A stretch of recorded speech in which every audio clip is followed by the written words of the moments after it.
أعوذ بالله من الشيطان الرجيم بسم الله الرحمن الرحيم عما يتساءلون عن النبأ العظيم الذي هم فيه مختلفون كلا سيعلمون ثم كلا سيعلمون ألم نجعل الأرض مهادا والجبال أوتادا وخلقناكم أزواجا وجعلنا نومكم سباتا وجعلنا الليل لباسا وجعلنا النهار معاشا وبنينا فوقكم سبعا شدادا وجعلنا سراجا وهاجا وأنزلنا من المعصرات ماء ثجاجا لنخرج به حبا ونباتا وجنات ألفافا إن يوم الفصل كان ميقاتا يوم ينفخ في الصور فتأتون أفواجا وفتحت السماء فكانت أبوابا وصيرت الجبال فكانت سرابا إن جهنم كانت مرصادا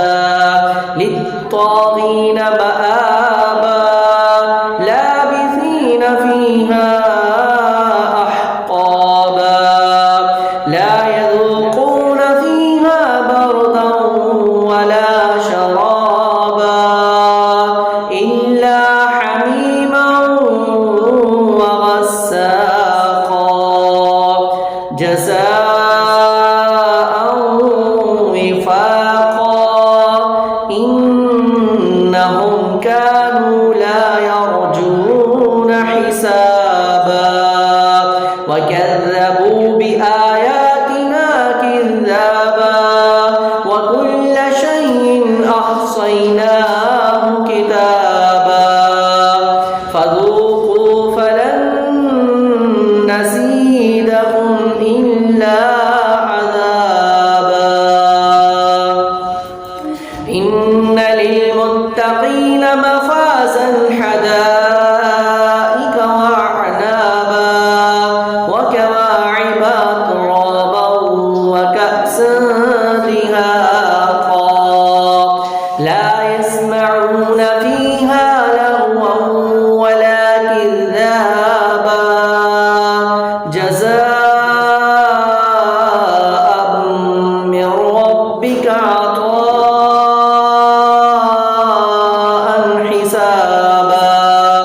رب السماوات والأرض وما بينهما الرحمن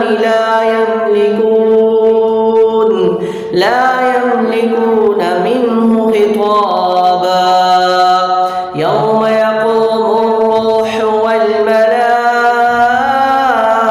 والملائكة صفا لا يتكلمون إلا من أذن له الرحمن وقال صوابا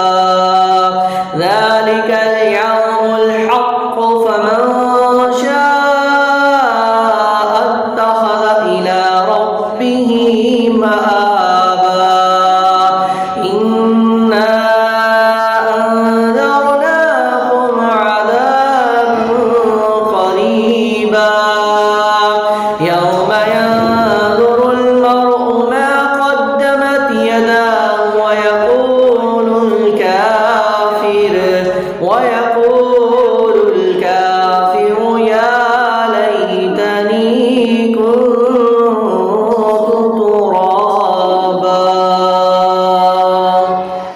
صدق الله